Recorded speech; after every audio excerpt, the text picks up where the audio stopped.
To continuously sustain that wonder, that sense of wanting to know, is the basis of science and mysticism. We have no way that a human could perceive a system of that complexity, and yet each of us has it. We can make new strains of mathematics, we can make computer simulations, but we'll never get it. I'll never get the brain. But even this brain can be manufactured with something as simple as a piece of a carrot or a bread.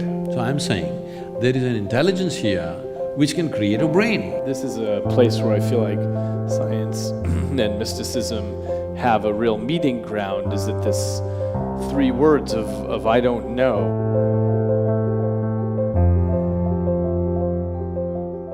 Jananam sukadham maranam karunam milanam maduram smaranam karunam. Good evening, everyone. I said good evening. Tell us about that chant. The chant, these are certain types of invocation. In the sense, the distinction between an invocation and a prayer is, prayer is an effort to talk to whatever other dimensions that people believe in. Invocation is a way of inciting a certain dimension of who you are for a particular type of activity. So this chant is mainly talking about how birth is sweet, but death is compassion. Because if you cannot die, that's not a good thing, you know. We don't want to die right now, but suppose you cannot die at all, what do you do with it? It'll become a serious problem. Though birth and life is very sweet, death is a great compassion if it comes at the right time. Meeting and mingling is very sweet, but memory is a great compassion. And if one transcends the process that we refer to as time, then the whole existence is compassion for you. That's what the chant is, I mean, generally saying. So I'm very interested in the intersection of our worlds, science and mysticism. I thought we live on the same planet. Well, we'll see. So I go into the lab every day and I study how the brain, which is encased in silence and darkness, how it constructs our reality.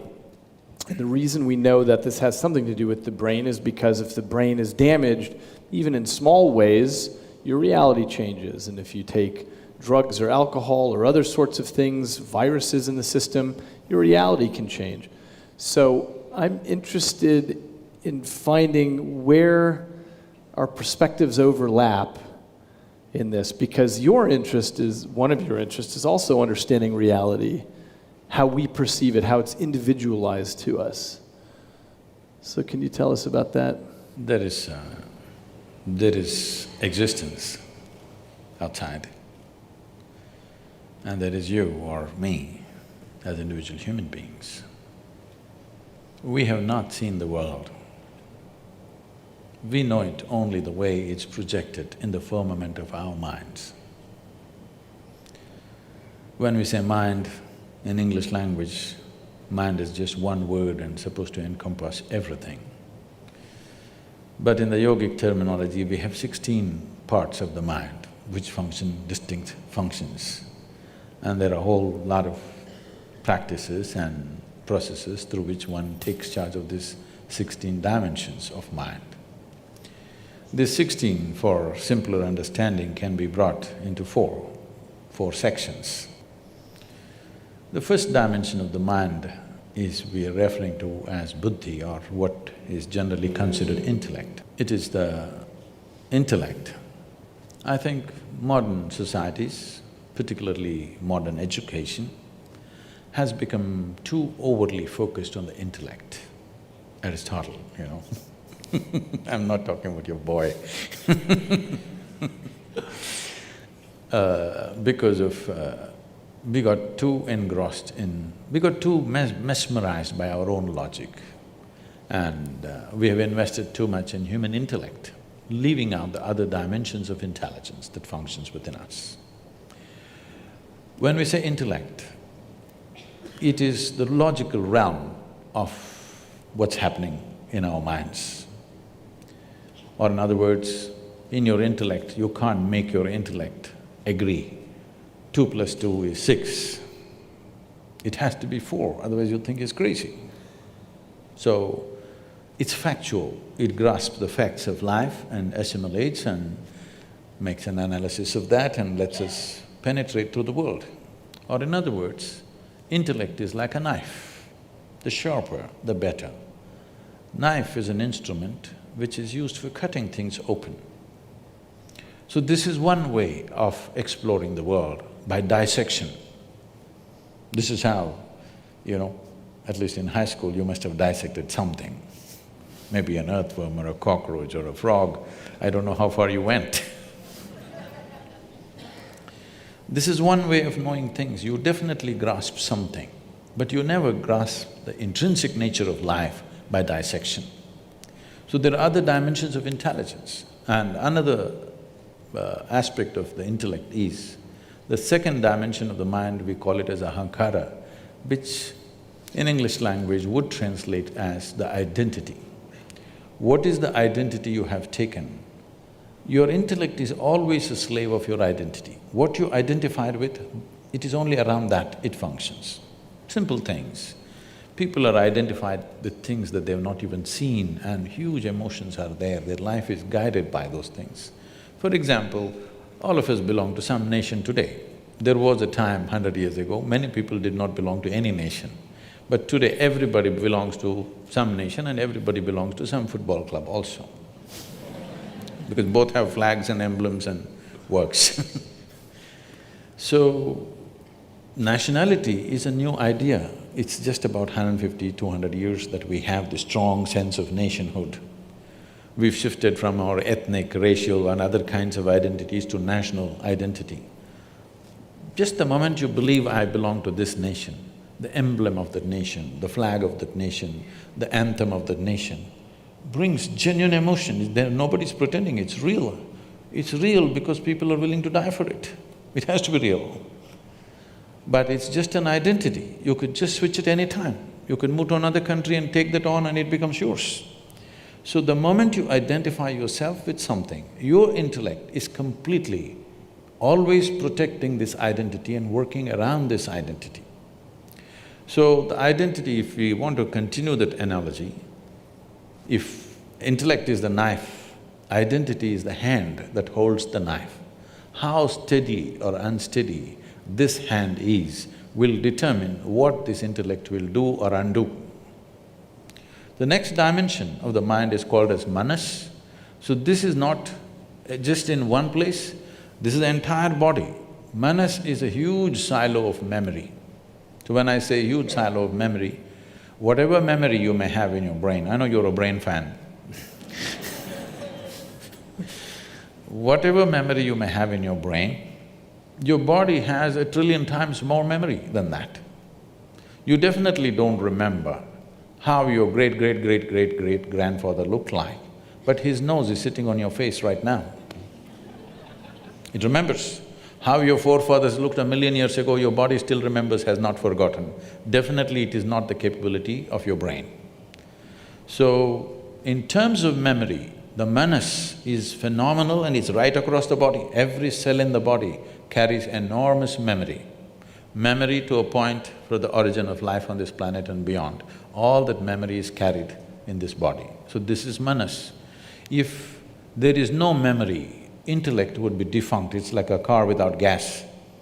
Because there is memory, intellect is on. This memory flows through the hand of identity, and whatever is the identity, the memory takes on that color accordingly, and then it plays up in the intellect and intellect functions.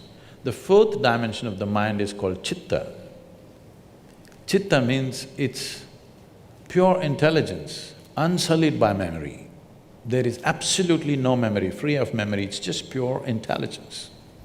When we say pure intelligence, all kinds of things have been said with all due respect to everybody's beliefs and faiths and whatever. All kinds of things have been said to people that God is generous, God is love, God is this, God is that. Suppose nobody told you anything and you just paid attention to all the creation around you, how a flower blossoms, how a leaf is, how an ant moves. If you paid enough attention, one thing that you would definitely come to is, whatever is the source of creation is a goddamn intelligent thing. Intelligence, intelligence, intelligence. Everything is smacked with phenomenal intelligence beyond what our quite phenomenal brain cannot perceive. So, this is a dimension of intelligence within us, which is the basis of our creation in a way. If you eat a piece of bread, over the afternoon it becomes a human being because this intelligence exists within you and me. So, if you touch this intelligence in a very mischievous way, the yogi or the yogic culture says, if you touch your chitta, if you touch this dimension of intelligence, then divine becomes your slave.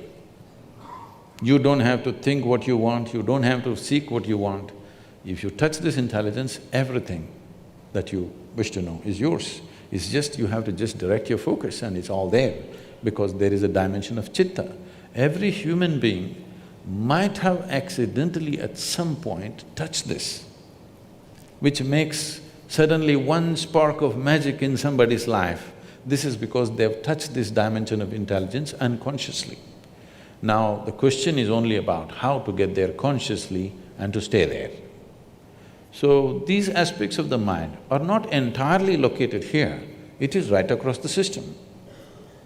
I kind of think this is the endeavor of science, is to take the intelligence all around us and across our system and try to understand the principles of that. It's a way of going out and trying to understand the blueprints around us in a way that can be made conscious.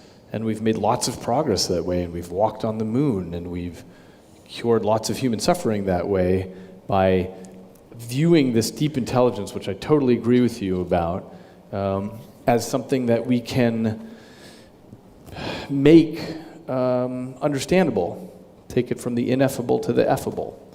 And that's part of it's part of what's maybe the biggest part of what's made our world what it is today. If I can intervene, when you say understandable, that means we can put it into the parameters of logic.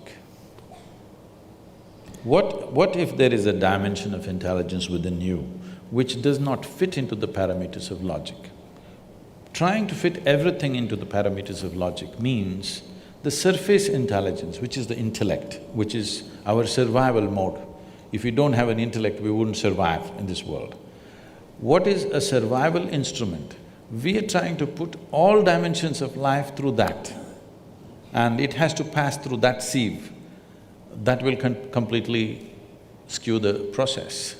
I would want to know that the things that are available to the intellect can't encompass the intelligence of a flower and of a birth and of a body and so on. I take the point that there may be limits to our intellect, but I don't know where those limits are.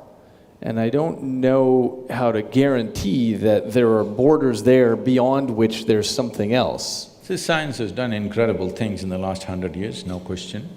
Our life is the way it is today.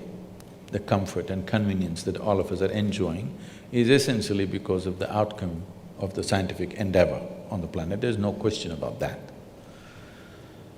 But at the same time, the limitation of science is we are trying to touch a dimension which is beyond physical nature with a physical stick. Something that you and I had talked about before is this issue of time perception. It's one of the things I study in my lab, and I was mentioning to you that I think it's one of the most stubborn psychological filters we have, by which I mean time seems to be a construction of the brain because we can easily manipulate it in the laboratory so that you think something lasted longer or shorter or something happened in a different order. And there are many physicists like Einstein who were very clear on this point that time doesn't actually exist, but we're trapped inside of it. And so this is an interesting example of using our intellect to sort of come up against a glass wall and say, you know, there seem to be things past this wall, and it's impossible for me to know what it would be like to be free of time, for example. See, time is a very relative experience. Every human being would know this in some context. On a particular day, if you are very, very joyful, 24 hours passed off like a moment. On another day, you're depressed, 24 hours seems like a eon. They say how long a minute is depends on which side of the bathroom door you are.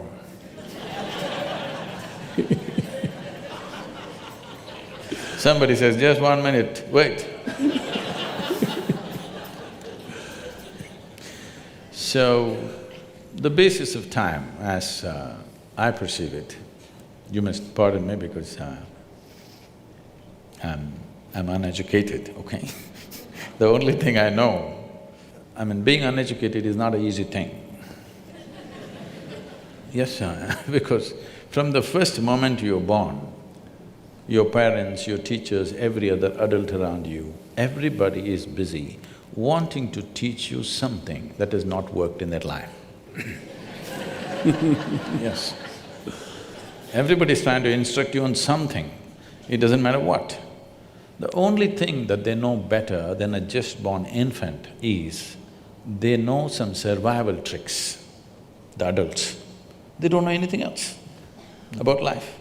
They have not perceived any life any better than a child. They just know a few survival tricks.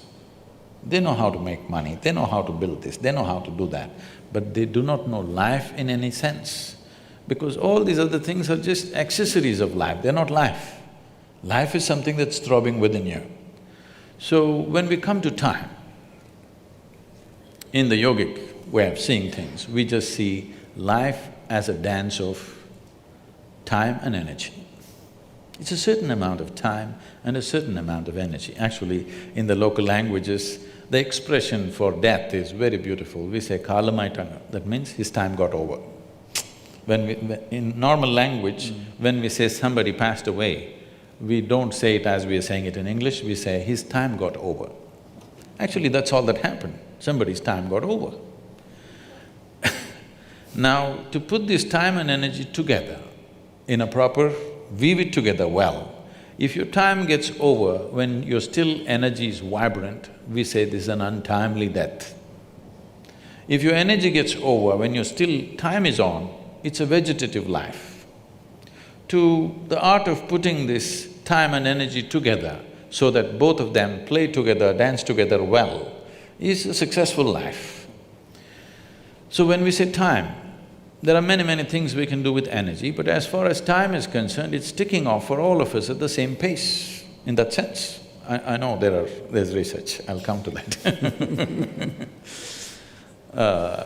It doesn't matter what we say, but our time is ticking off at the same time. We may think many things, we came to this talk, we went to the cinema, we went to the university, we went here and there, but as far as physical body is concerned, it's going straight to the grave. Because it is keeping time. You may forget, you're happy, you forgot that you're 65 or 70, you felt like you were 18 because today you're joyful. But your body is keeping time. Your brain can be easily fooled. But body is properly keeping time, never you can fool this body, all the time keeping time. Because time is a consequence, time is not a factor by itself. Time is a consequence of cyclical movements in the physical reality. We know time. If the earth spins once, we say it's a day. If the moon goes around us, we say it's a month. If the earth goes around the sun, we say it's a year. Our idea of time has come essentially because of the cyclical movements of everything that's physical around us. This is the nature of physicality. Physicality is essentially cyclical, whether it's atomic or cosmic, everything is cyclical. The moment you're identified with physical nature, time is a big factor. If you dissociate yourself with your physical nature, if you sit here and if you have a little space between you and your physical body, because what you call as my body is an accumulated process. It is something that you accumulated, it's just a piece of the planet. If a little space comes between you and your body, suddenly time is not a factor. To such an extent, we have any number of people, this may be very difficult for a Western audience to digest, but I have seen yogis who have not moved from the place they were sitting for over 6 months, 7 months, just in the same place. By any normal standards, your body should not survive that. But once they sit down, they won't move, just like that, not moving at all. Because once you distance yourself from your physiological process, time is not a factor. Right now you're sitting here, it's not your watch which is keeping the time, it's your body. If I make you sit here for 3 hours, your body says it's enough. But suppose you did not have a body, we are going to sit here for 3,000 years, what's the problem? So essentially, because of your rooting in your physical platform, which you call as the body, which you built over a period of time, from the accumulations that you gathered from this planet, that is the basis of experience of time. If you distance yourself from that, there is no consequence of time on you. What is the you that can be separated from the physical? Is it a fact that you gathered your body over a period of time? It's a fact that this body gathered together over a period of time, and it may be that I emerge as a consequence of that, this feeling of I, as opposed to me doing the gathering.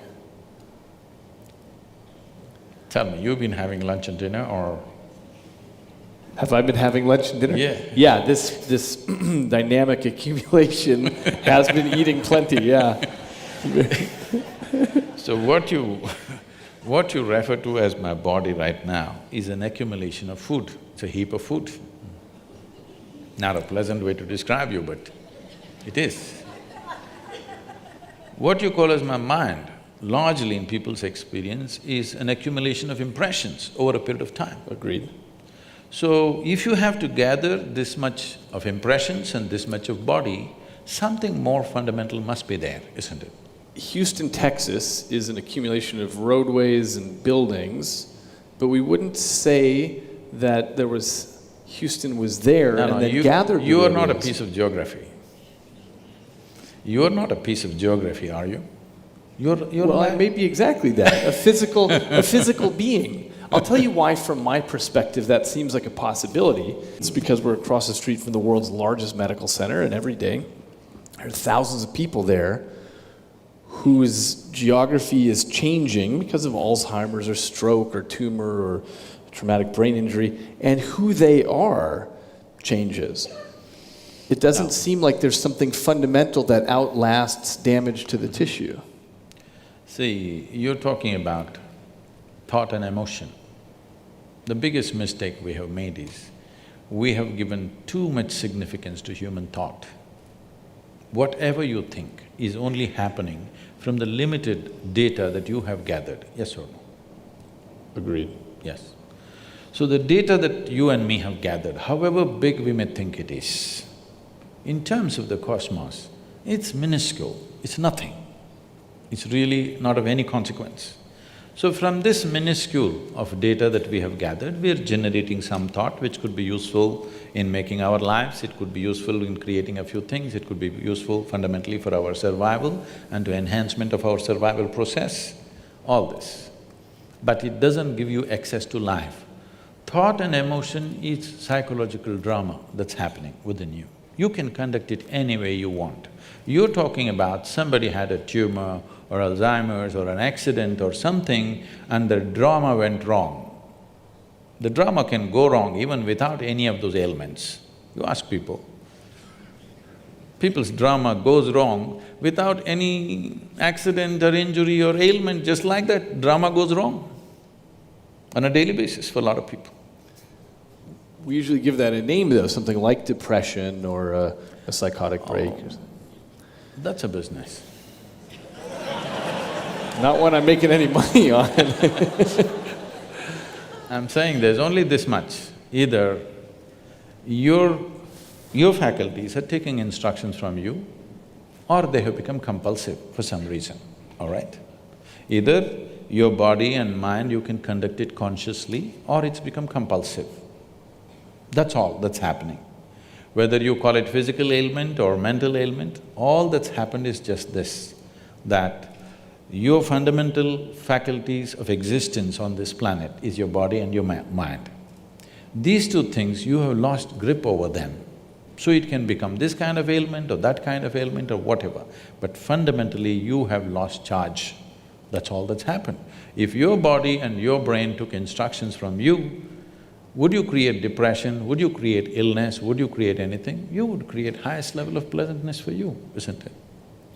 We certainly would if there were a separate you that could gain that control. See, we can come to this like this. There is something called… because I see that you keep referring my brain. If you say my brain, that means it's yours. What is yours can't be you, right? It's a colloquialism that we use because I need to refer to this one in here. I need to specify which brain I'm talking about. See, when I say my hand, I know even without my hand I can still exist. Similarly, if certain parts of the brain are gone, our ability to think and feel the way we were doing it earlier may be gone, but still that person is not gone.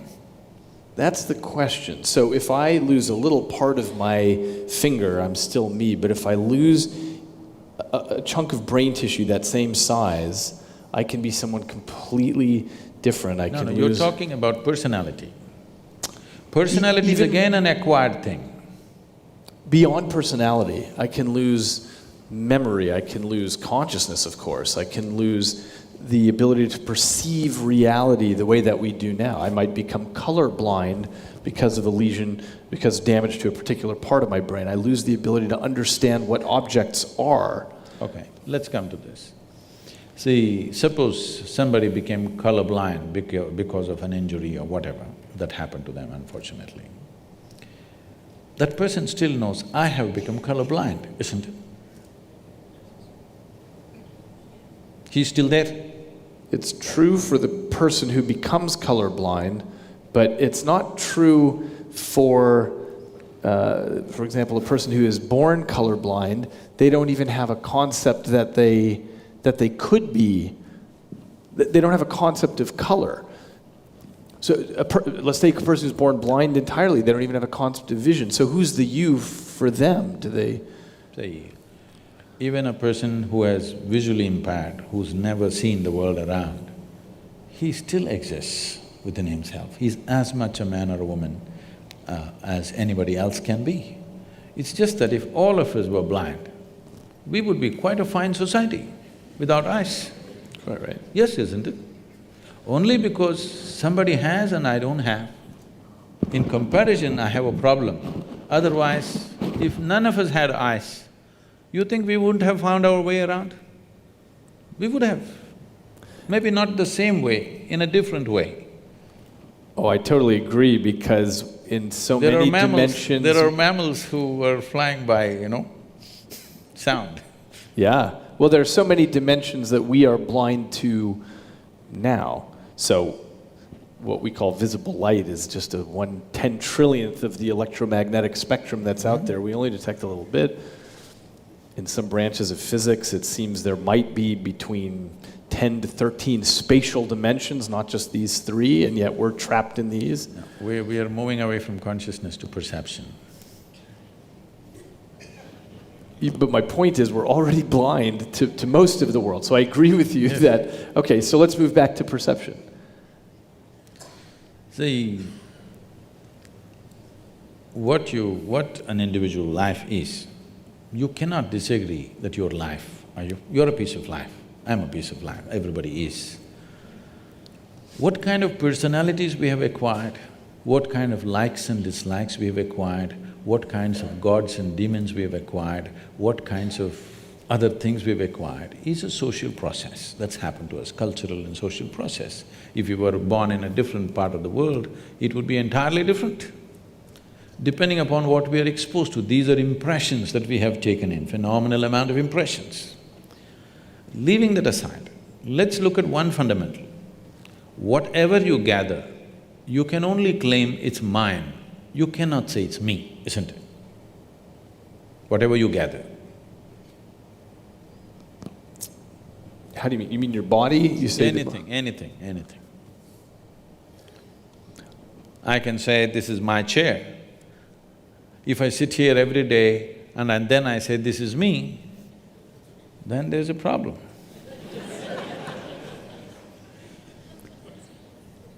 I think there's a possibility that it's exactly what happens, that the stuff that this piece of life can end up controlling becomes me. The reason I think of this as my hand is because it, most of the time, is under the control. My hand is okay, no problem. My hand is okay, me is the problem. What did you say, me? My hand means it belongs to you, no problem with that.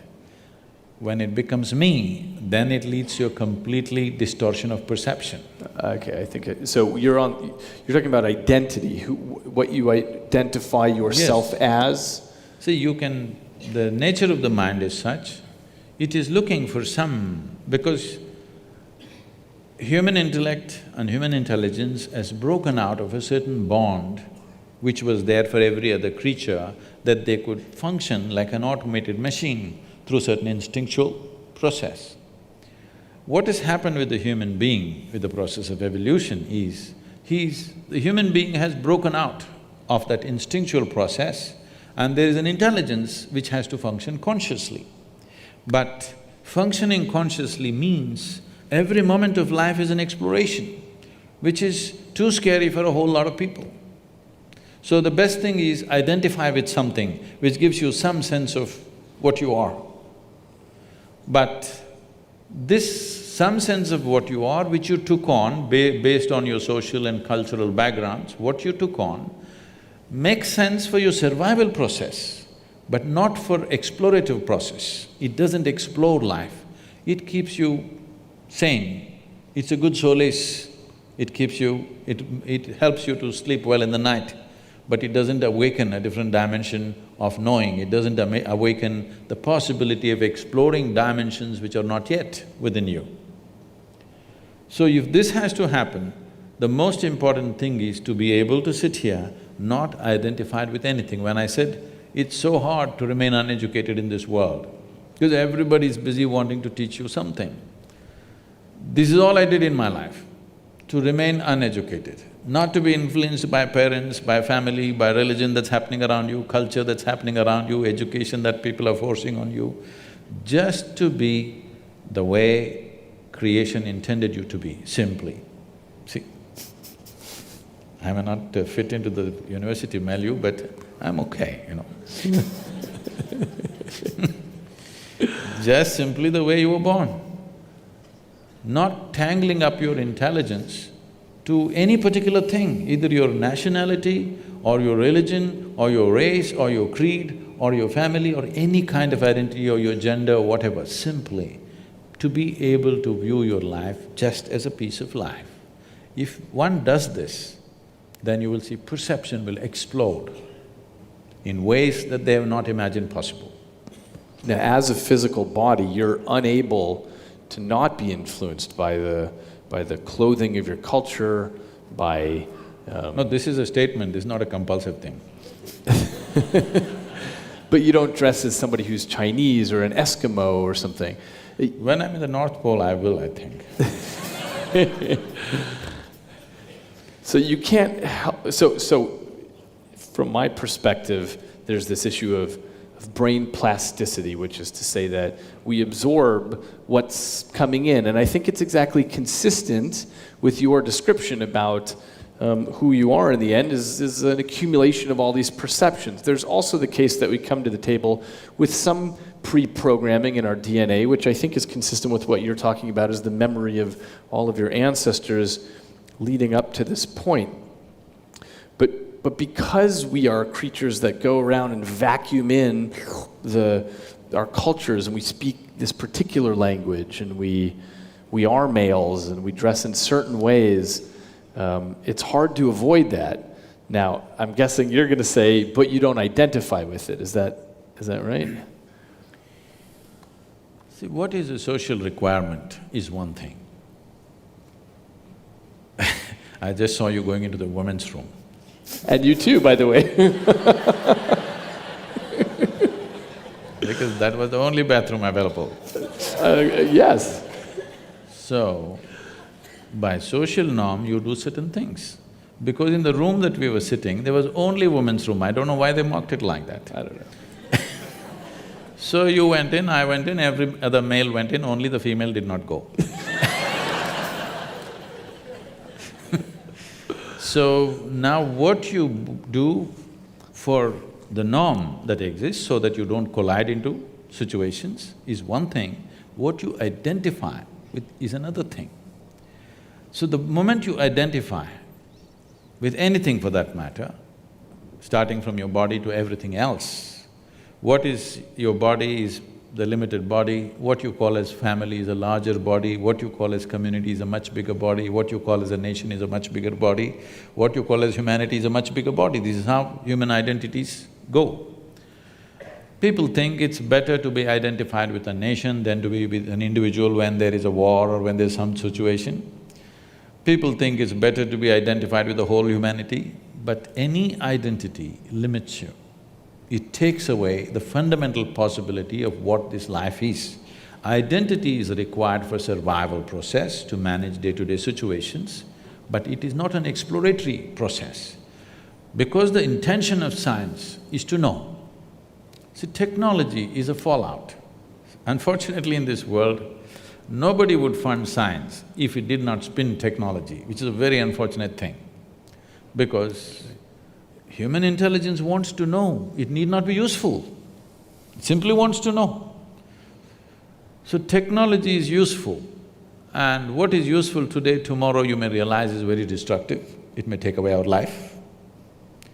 So technology has to be judiciously looked at, what to apply, what we should not apply, but that judiciousness is gone because everything is commercialized and it's on, full force. Everything that we do after 50 years, we come back and say we did the wrong thing, now we're doing the right thing, and again after 25 years we come back and say then we did the wrong thing, now we're doing the right thing. Every stage of life we seem to know it perfectly well, but after some time looking back we know we did not know nothing, we missed too many pieces.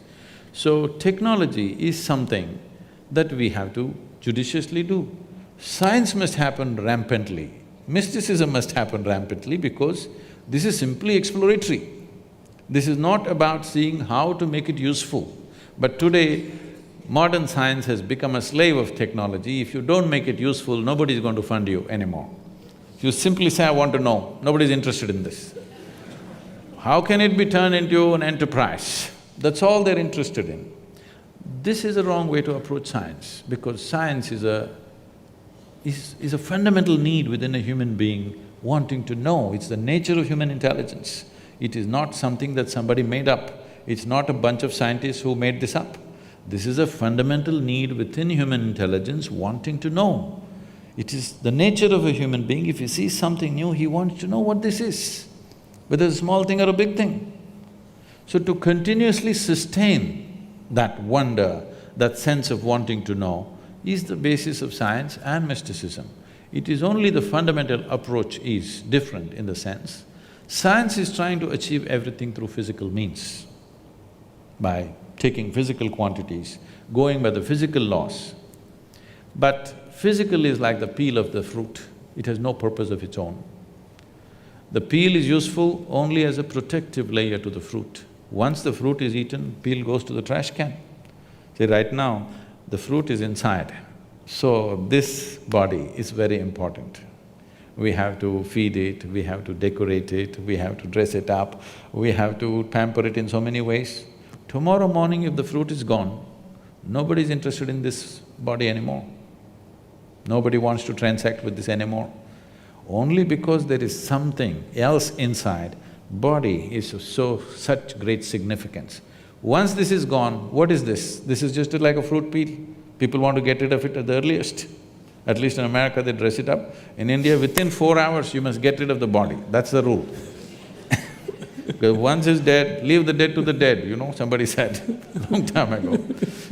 Once, as long as they're alive, you do whatever. Once they're dead, you're done.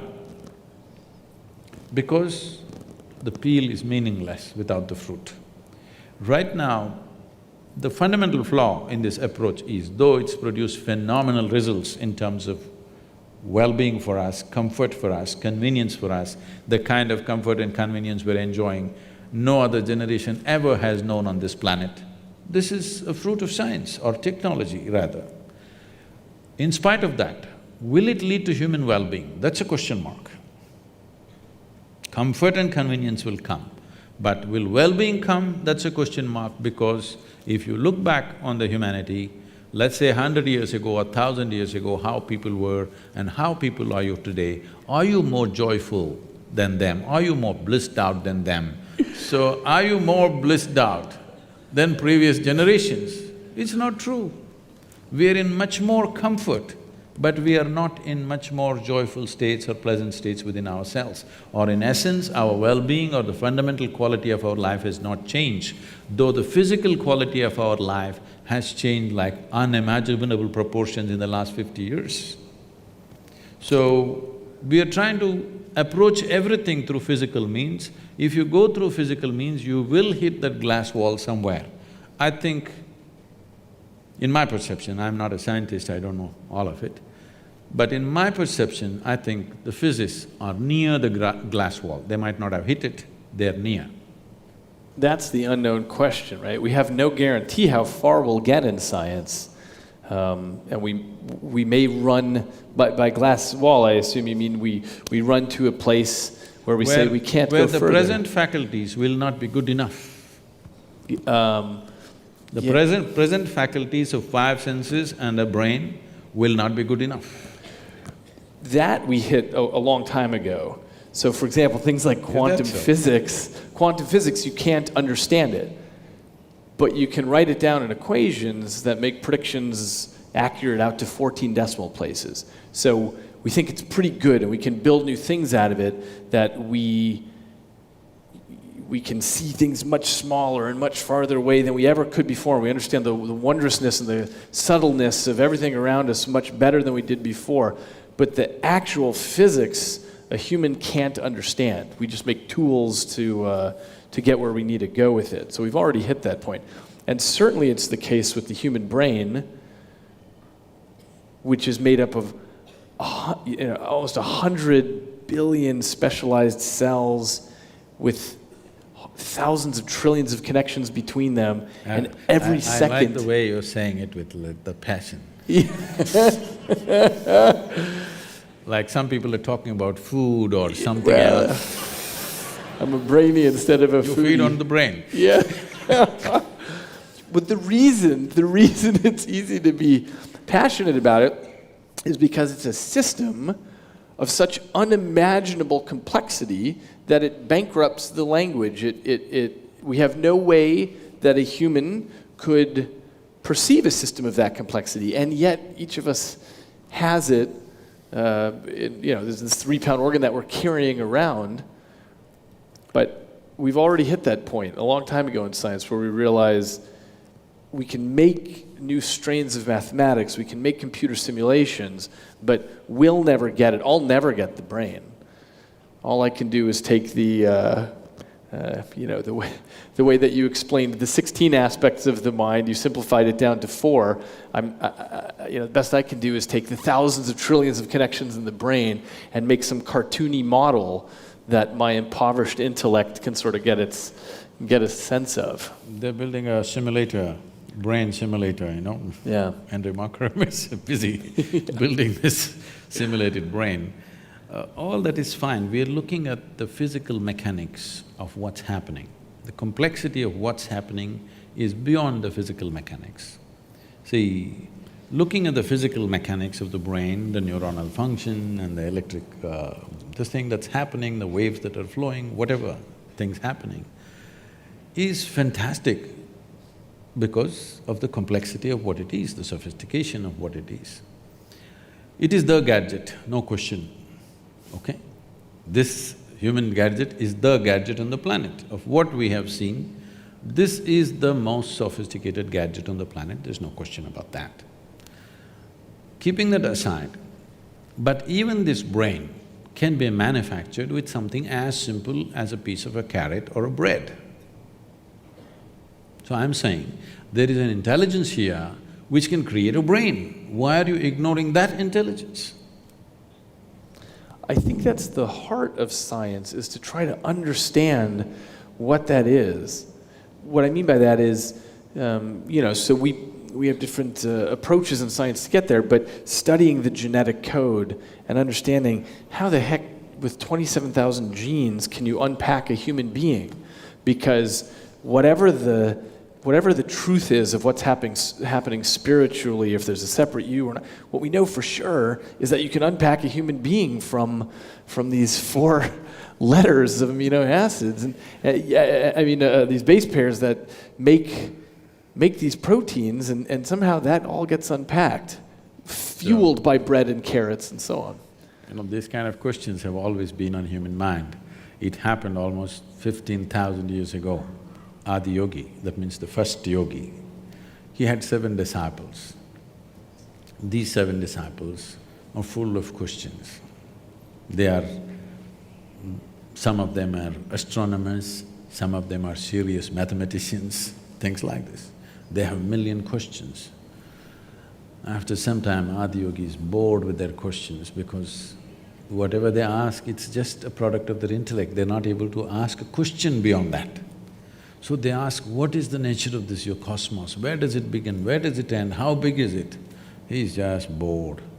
So he says, your cosmos, I can pack it into your mustard seed.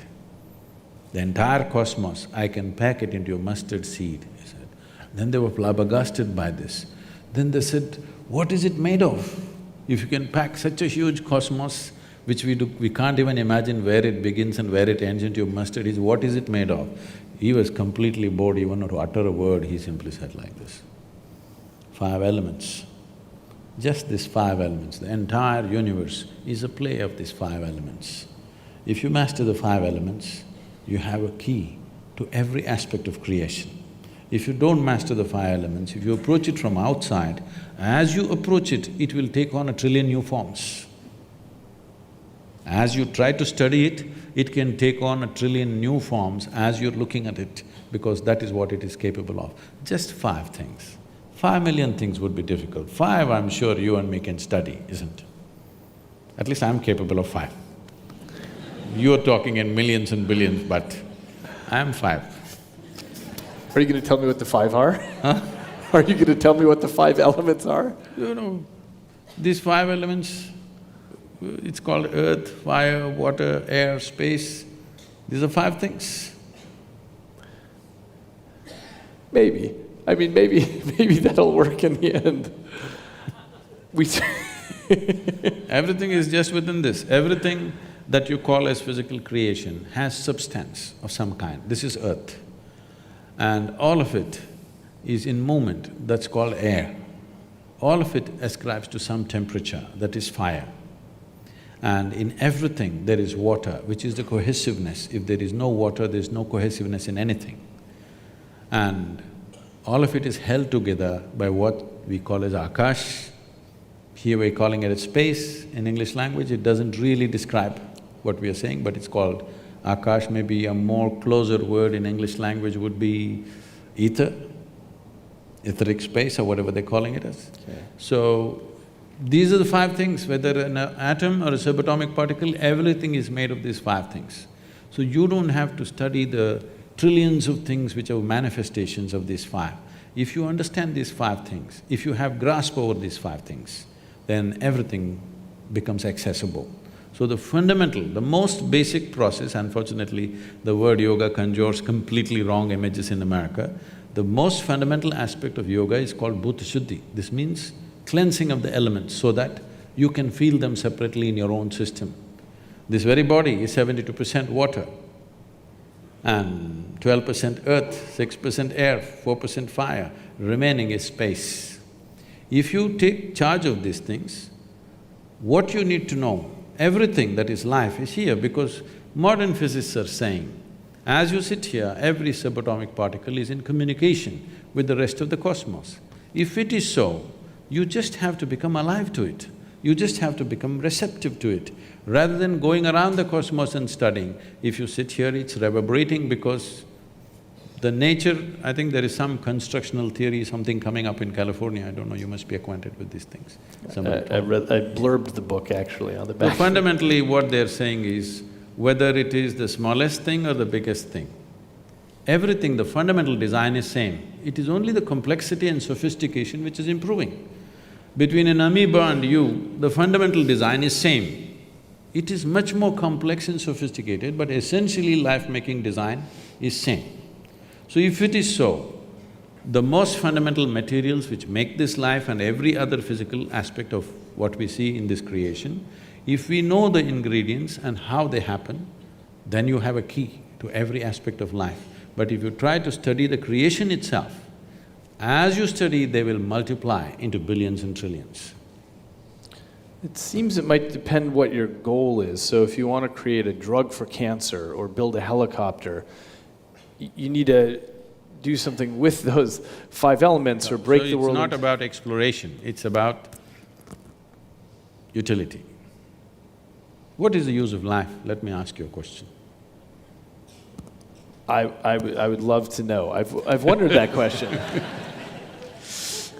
And I get it that science isn't getting me there. I mean, I've been in science my whole adult life, but I don't know. I get much more towards that question when I read literature, which was my first love before I went to science.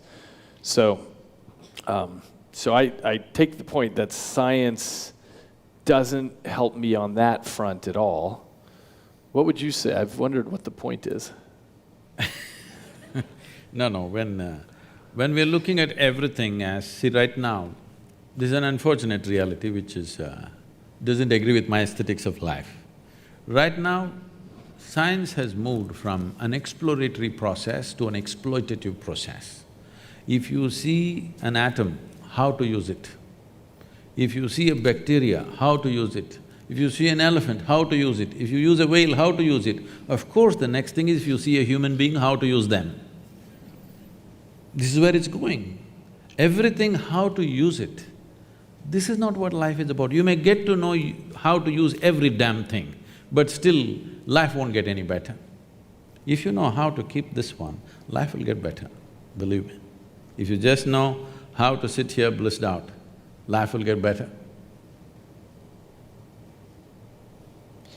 I see that point. Let me ask you, I'm curious what you think is reality out there, because I think you and I come from the same perspective that we're very limited in what we can actually see, and that an animal would see reality differently than you and I might see it differently also. If one of us has synesthesia, and so when we hear music, we see colors, things like that, then we might have very different realities. So what would it be like if you could get beyond the physical trappings? See, language can go only thus far, whether it's science or literature. It can go only that far. When you speak any language, it must make logical sense. If it does not make logical sense, people are leaving right now. Yes, because language has this… language is deeply enslaved to the fundamental logic which is a product of our intellect. Without it, we could not speak.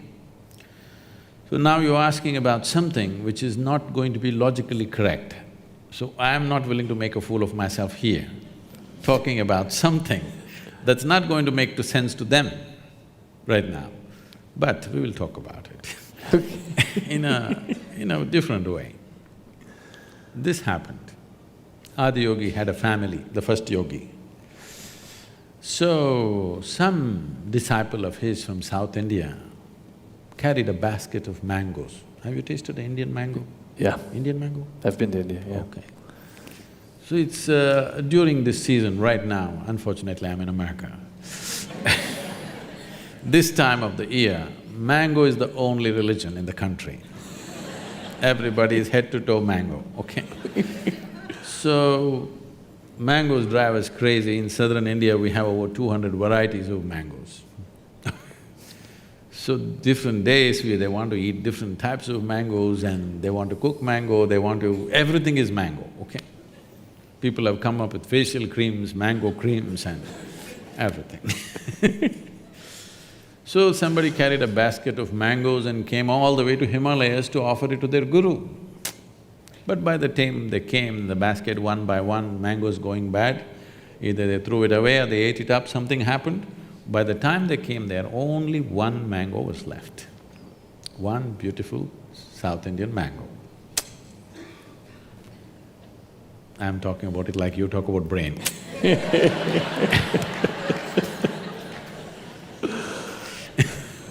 Believe me, it's sweet, not like the brain. So now Adi Yogi has a wife and 2 children, 2 boys. Now one mango is not like an apple, you can't cut it into half and give it to 2 people. It can only be eaten like this, you know. If you cut it, it won't go equal anyway. So what to do? Both the boys came running, we want the mango. Each one wants the mango. So they didn't know what to do, then they said, what? They have to set up something, who gets the mango? They said, okay, let's have a little race, whoever wins the race gets the mango. Because these are Adi Yogi's children, it's not a 100-meter dash. They said, whoever goes around the world 3 times first, they will get the mango. So the younger boy immediately set off, racing around the world, wanting to make 3 rounds, and he went away. The older boy was a little obese. He just sat there. He didn't move, the parents were surprised. Then they thought maybe he's given up on the mango. The young boy wants to get it, he's running, this boy has given up. But this boy sat there for some time, then he got up. He went around his father and mother 3 times and said, mango. They said, what, you didn't even run? What do you mean? The race is about going around the world. He's going around the world, I went around my world. You are my world, I've gone around, I deserve the mango. They couldn't argue with this logic, so they gave him the mango. He ate. Then the younger boy came and, you know, things happened. Fireworks. Fireworks happened, he became very furious, all those things are another story. But what I'm saying is, there is a subjective reality and there's an objective reality. When I say subjective reality, I'm not talking about just your thought and emotion. Like you're talking about cognitive reality can be different. What is smell for somebody is taste for someone else.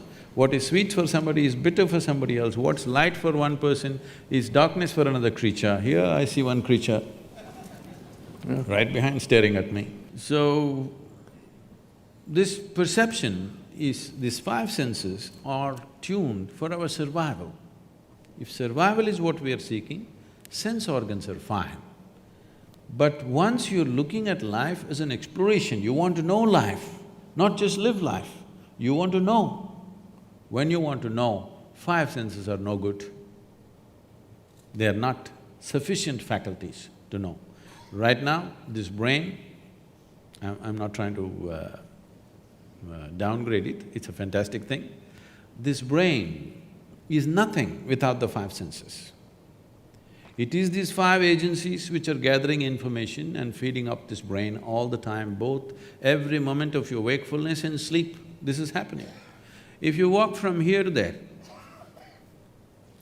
if somebody is wearing a strong perfume or something else, you may notice it, otherwise generally you may not notice. But if you walk from here to there, your olfactory cognition is taking in probably 200 different smells if you walk from here to there. It is just that you have not paid enough attention to decipher that and your other faculties are overriding that.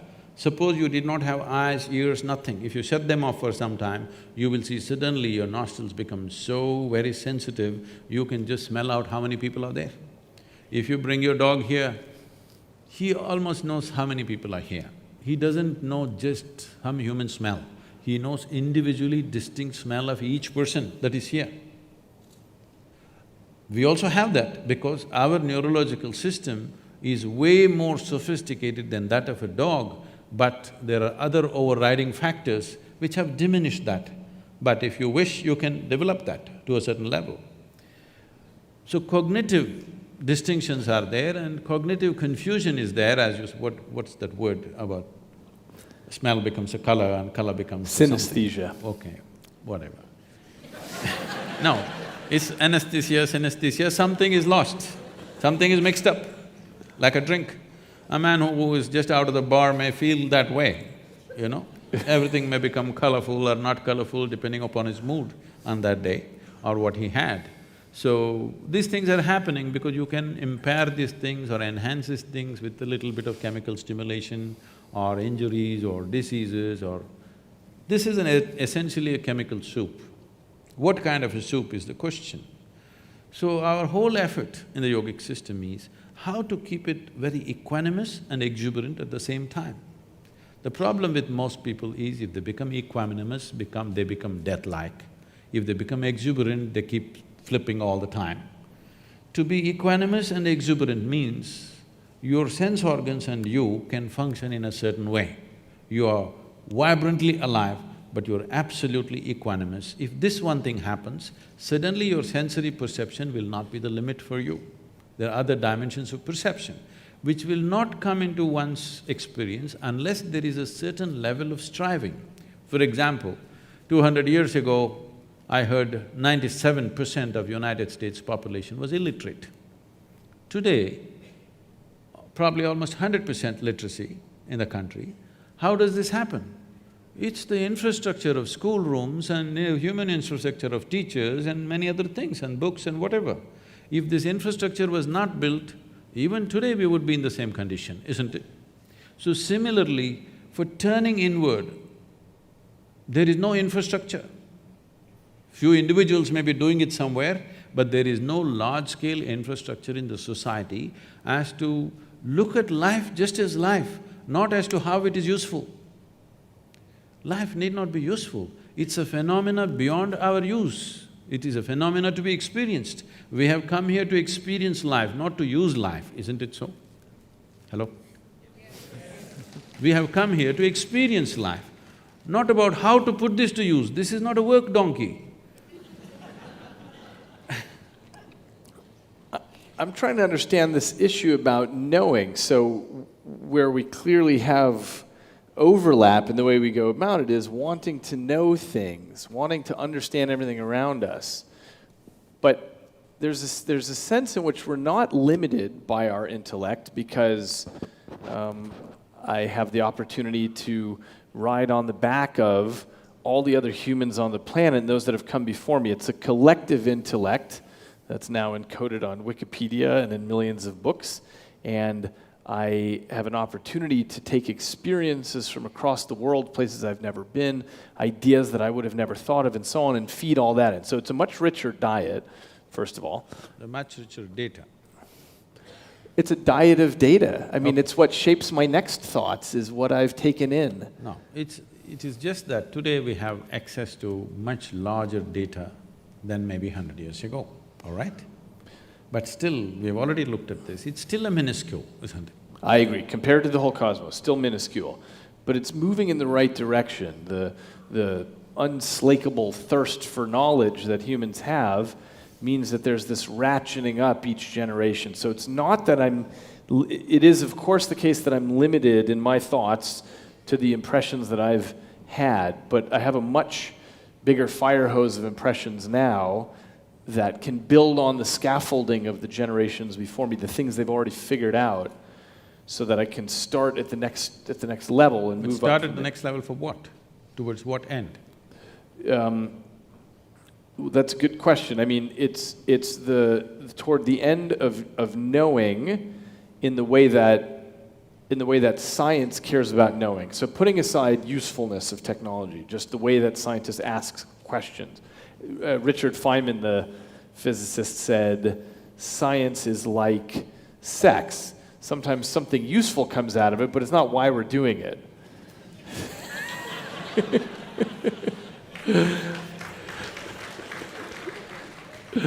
So it's a way of knowing, and it's a collaborative way of knowing, where we link arms across space and across generations as well to try to get somewhere. I'm in no way trying to disagree with that or in any way discredit that. It's a tremendous effort, but I'm saying if knowing is the purpose, because wanting to know, how much time and energy somebody is willing to dedicate to that may be questionable from person to person, but everybody wants to know, there's no question about that. But knowing everything by intellect, we will know the surface of everything but never the real source of everything or the core of everything. Because the only the only doorway to our experience is this human mechanism. You don't know the world any other way than the way this one is projecting right now within itself, yes? Agreed. There is no other way. You don't know how that is, you only know the way it is happening within you, isn't it?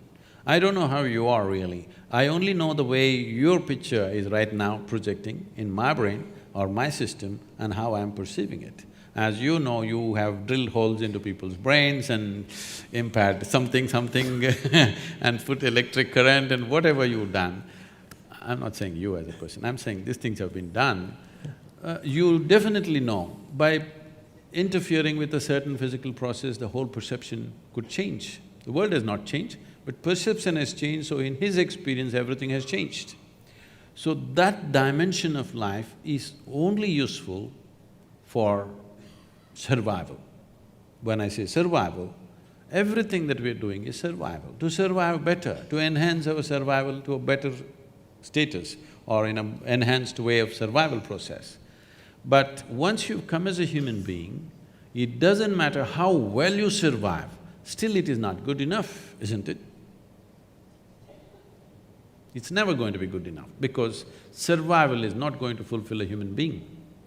It doesn't matter how big our homes get, how big our cars get, how energy efficient it gets, how better we dress, how better we eat, still we will feel it's not enough because that's not the direction in which the life wants to go. So here's the part I'm trying to understand, is this issue about knowing, this issue about seeking knowledge.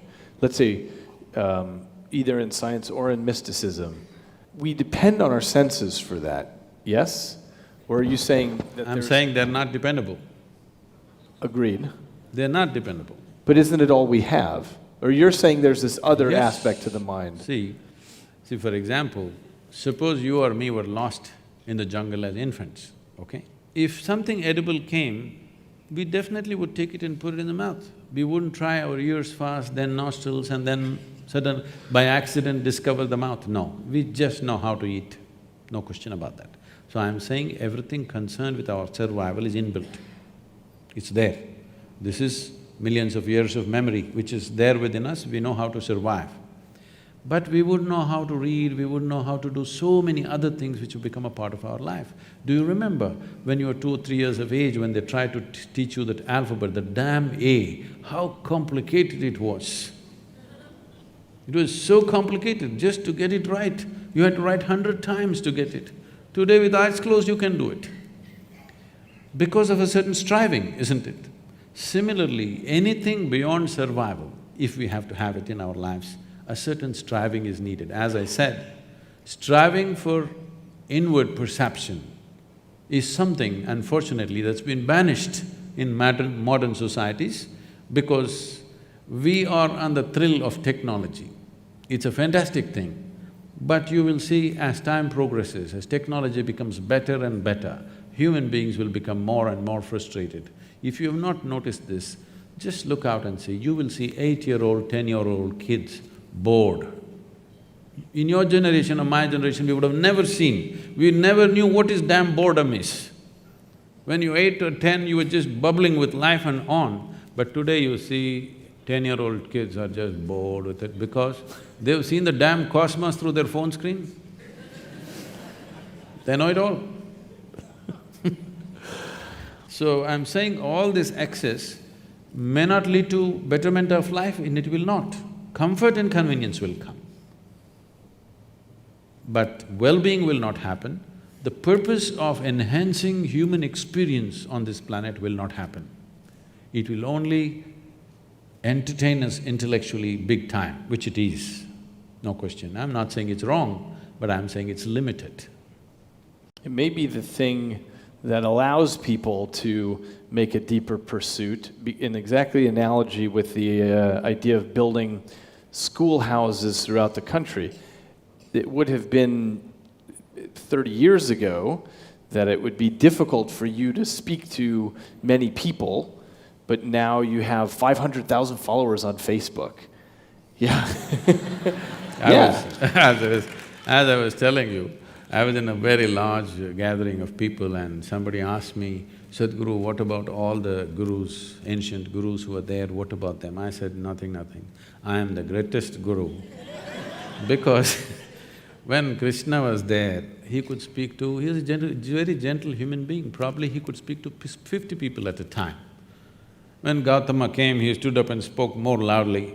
Maybe 100 people. Vivekananda came, he had a big voice, maybe he spoke to 200 people. Look at here, right now I'm speaking to 50,000 people, and if I want, I can speak to the whole world sitting here. So I'm the greatest guru ever. Because technology has definitely facilitated that, no question. But at the same time, technology doesn't have discriminatory powers. As you can deliver well-being, you can deliver disaster through technology by itself. It doesn't have a mind of its own, it is a certain capability, and all machines and whatever we have created technology, from a bicycle to a spacecraft or a computer or whatever, essentially only what we can do, enhancement of that. Because we can speak, now a microphone has come, a telephone has come. Because we can see, a telescope has come, a microscope has come. Only what we can do, we are enhancing it with various machines and gadgets we are creating. We have not created one machine or gadget to do something that we ourselves cannot do in a rudimentary way. I agree with that. So I'm saying you're only enhancing your five senses. For now, yes, but No, it as can… you know… See, right now, it can happen. Right now, with a phone, I can talk to somebody in India. Technology may come, I can smell the food that they're cooking in India. If I'm missing home, they can turn on the phone and I can smell the food from India. It may happen. I'm not saying it's beyond that, it's very much possible it may happen. But I can do it without a phone also. So, you're very interested in inner engineering. My interest is in outer engineering, and as you know, I've built a vest in my laboratory with vibratory motors on it, and we're experimenting now with feeding in new kinds of data streams into the brain because the brain appears to be flexible enough to take in any kind of new data streams and have a sensation of it. So if I feed in weather patterns from the surrounding 200 miles, or if I feed in real-time stock market data, you can, in theory, develop a sense of the economic movements of the planet, things like this. Now, we're just at the foot of the mountain on this, but it may be that there are whole new kinds of human senses, and that would be a proof of principle of developing something that goes beyond, that makes a new kind of sense. It essentially takes these peripheral devices and adds new ones, and eventually we'll probably build new kinds of sensors and plug them right into the brain. But still they will only enhance your present capabilities, not something new, not entirely new. I don't know. If I could actually have an individual experience of weather patterns 200 miles wide as I'm walking around, I'm tapped into that, I think that's a new human experience. It's not something we've had before. This is something that happened almost 45 years ago when I was living on a farm. So there is a man, a middle-aged man in the village who is, he can barely hear, 95% gone. Just if you shout at him, he hears something. So because he cannot hear, he cannot say anything, he just dumb and stares at things. So everybody thinks he's a fool and, things happening, he's not valued in the village. So I took him as my man Friday, and I said, you stay on my farm and work for me. So he was with me. What I found was, one morning he gets up and gets the plow and those are the days, not tractor days, we still plow with the animals. So he gets the animals and the plow ready. I said, what are you doing? He said, I'm getting ready to plow. I said, where are you going to plow? It's dry. He said, it's going to rain today. I look at the sky, it's clear sky. I said, nonsense, where is it going to rain? He said, no, it's going to rain. He simply sits there like this, because no social communication, he can't hear. He simply sits there like this the whole day. If there's no work, he just sits in one place unmoving. And he just knows, and you won't believe it'll rain. The day he says it'll rain, it will rain. Then I sit up, okay, I'm doing all this yoga, I'm not getting this guy. So I sat there day after day, turning my hand like this, trying to feel this, trying to feel that, feeling the earth, looking up, looking down, everything. I applied myself for 18 months. And today, in tropical climate, with my eyes closed, I will say, today it's going to rain means 95% it's going to rain. It's just a keener observation of everything, that's all. You just… because he could not hear, he just sharpened the other aspects so much, he just knows when it'll rain, and always, bang on. Maybe he had one of my vests on. Possible. But he was not sparkling like you. I'm curious on a completely different topic. When you look at other faith traditions, when you look at the rabbi, sages, and imams, and people all over the world of different traditions, what do you see in common? The common is they all believe something that they don't know. Because I think the main reason why every human being is not a natural seeker is they have not realized the immensity of I do not know. Only if you say I do not know, the possibility of knowing arises, longing to know arises, seeking to know arises, then knowing becomes a possibility and a reality. Everything that you do not know, if you just believe, you destroy the possibility of knowing altogether. But belief is something that builds confidence into a human being, makes him far more sure-footed than others. But confidence without clarity is very disastrous, both for the individual and the larger humanity and the planet itself. See, suppose… let's say my vision is not clear, it is, but I'm just saying. Suppose my vision is not clear, I want to walk through you, but I can't see clearly, but I'm very confident. You know what a disaster I will be for you, all right? If I understand my vision is not clear and I don't have this foolish idea of confidence, then I will walk gently. I'll seek somebody's help, I'll have some humility to walk through people in a certain way. Otherwise, I will see how to clear my vision, what I have to do for that. But if you have no clarity and you have confidence, it's a dangerous… it's TNT. It's bound to explode on humanity somewhere. It keeps happening here, there. We are just looking at eruptions, small eruptions, but it's bound to happen somewhere large scale. But at the same time, as human intellect is sparkling like never before, for the first time in the history of humanity, more human beings are thinking for themselves than ever before. All these thousands of years, one village or one town with a few thousand people means only one guy would think, others would just take instructions from him. Now almost everybody is able to think. How clearly, how much clarity or confusion is a different thing, but at least they're thinking. As this evolves, I believe in the next 50 to 100 years, as more and more human beings start thinking for themselves, then you will see believing in something will be completely out of vogue. Because essentially believing something means, with all due respect to everybody, essentially believing something means you are not sincere enough to admit that you do not know. We all have to come to this much. What I know, I know. What I do not know, I do not know. This is a fantastic way to be.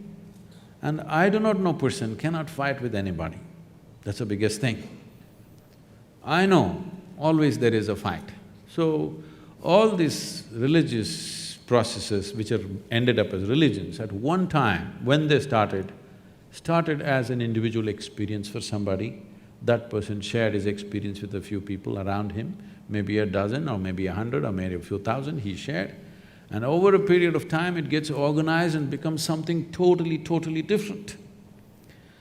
So, it has a huge responsibility of handling psychological well-being of the human beings in the sense, see, human beings are psychologically always confused and they don't know where to be, what is their well-being, and for every small thing there is confusion, you know. It's something that I realized when I went to the university. I refused to… I'm sorry, I'm speaking in a university. I refused to sit in the classrooms because it was too uninteresting for me. So I sat in the garden outside under a tree. Once I planted myself there, everybody knew that I am there every day, without fail, under the tree where all kinds of debates and discussions we started, and people started coming to me with all kinds of problems. You know, students having their own problems, their education problems, boyfriend, girlfriend problems, parental problems. As I sat there and heard through everybody's everything, in these 3 years that I was there, I must have heard thousands of people about their problems. It became like a problem point. Anybody has a problem, they come to me. I realized I was the only freako who did not have a problem. Everybody had a problem, which made them normal. I did not know what's a problem. It's not that everything was perfect, but it's just that I didn't view it as a problem. I just saw situations are there, some works for me, some don't work for me. But everybody has a problem. If you really look at it, the problem with humanity is just this. From being a monkey or a chimpanzee to a human being, it's actually a small change, you know. From a chimpanzee to a human being, there is only 1.23% DNA difference, I believe. That's not much, isn't it? We could forget sometime who we are But what a phenomenal change in the intelligence that we have compared to a chimpanzee or a monkey. So the problem is just this, we have a intellect which is sharp and we don't know how to hold it. Whichever way we touch it, it cuts us. All the suffering, human suffering on the planet is manufactured in their own mind. From outside, how much suffering is happening to you, tell me? Nothing much, it's all generated, it's all self-help. This is because this evolutionary process has happened so rapidly. As Charles Darwin went about describing, a goat became a giraffe, it took many million years, a pig became an elephant, many million years. But from monkey to man, it happened rather quickly, to a point where people think there is a missing link somewhere, okay? So quickly that we have still not gotten used to this intelligence. We are struggling as to how to manage this intelligence, and this intelligence is the basis of people's suffering. If you remove half the brain, most of them will be peaceful. Yes or no? Hey, you're the expert, you must tell me. You know, in mental asylums, when people are completely out of control, they are doing lobotomy, remove part of the brain, they become peaceful. So right now, just to be peaceful and happy is such a huge challenge for most human beings, simply because they're not able to conduct the sparkle of their own intelligence. If they were little dumber, they would be peaceful. Yes. So the problem is the problem is of plenty. The problem is not of paucity, it is just that a certain level of intelligence which we are not able to handle because there is no stable platform. There is an intelligence here for which there is no stable platform. Unless you create a stable enough platform, this intelligence will not work for us, it'll work against us, simply because it's a sharp knife. If you don't know how to hold it, it'll cut you up. Why we do not give a knife to a child's hand is not because knife is dangerous, because child's hand is not steady enough. He could become dangerous to himself or to somebody. So this process of perception and understanding and consciousness, all these things are questions being asked by the intellect. Intellect is always looking at the world only in pieces, in bits and pieces, because all the information that comes to the intellect is coming through sense organs, and sense organs perceive everything only by comparison. Without context, they cannot perceive anything. For example, if I touch this glass, it feels cool to me. It is not that I know what is happening with this glass, it is just that my body temperature is in a certain way, because of that I feel it's cool. If I lower my body temperature and touch this would be warm to me. So sense organs are giving a perspective only in comparison, which is useful for survival. What this means is, suppose you're 6 feet tall, you stand like a tall man, you walk like a tall man, you feel like a tall man, you are a tall man. You went to another society where everybody is 8 feet tall. Suddenly you stand like a short man, walk like a short man, feel like a short man, you are a short man. So I'm saying this perspective of knowing everything by comparison is only useful for survival process. Now that science in its essence is interested in knowing, not about enslaving the world. How to use it is not the question. How to know this is just an intrigue that from nowhere we just pop up and full-scale drama and suddenly we pop out and don't know what. For this we have simplistic answers. Okay, you will go to heaven, okay, you will go to hell, the people that you don't like will go to hell, of course you and me will go to heaven. So these things are there. We are trying to handle our ignorance with solace. Solace is what you're seeking, you must believe something. Belief is a good thing because today modern psychiatrists are here trying to solve these problems that human beings are having with their intelligence, which are turned against themselves. Essentially all human suffering is their own intelligence having turned against them, that's all it is. So psychiatrists are trying to handle, but they can only handle one client at a time and they need a lot of furniture and all this.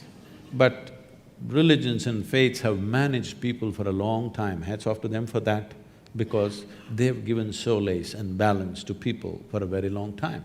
But solace is one thing, solution and seeking is something totally different. If you're talking about seeking to know, then belief systems are of no consequence. If solace is what you're seeking, yes, you must believe something, because instead of going to weekly psychiatrist sessions, if you simply believe something, everything will just settle down within you. It's a fantastic tool that way.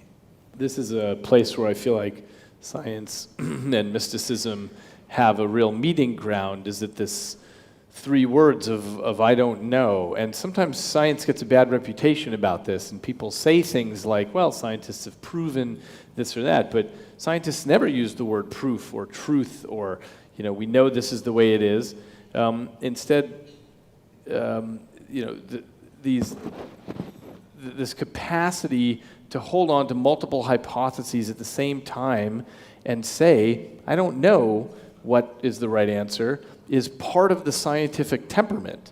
It's an important part of the fabric of everything we do in science, is this understanding that Mother Nature is way bigger than we are, and that we, in our lifetimes, might not get anything but one step closer to in the direction of truth.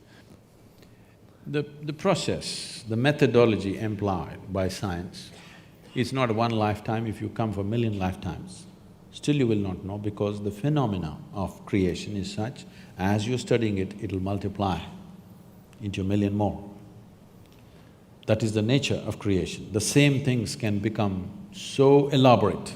I think this is what is happening to science. What they thought is one thing, they looked into it, they found 1,000,000, they thought, okay, we got 1,000,000, they looked into that 1,000,000, it became 1,000,000,000, endlessly it's going on, because that is the nature of creation. So, looking at the physical phenomena and wanting to know the source of creation is… I'm just saying, the seeking is fantastic, but the methodology will only throw out useful technologies, but how many technologies do you need to live well, I'm asking?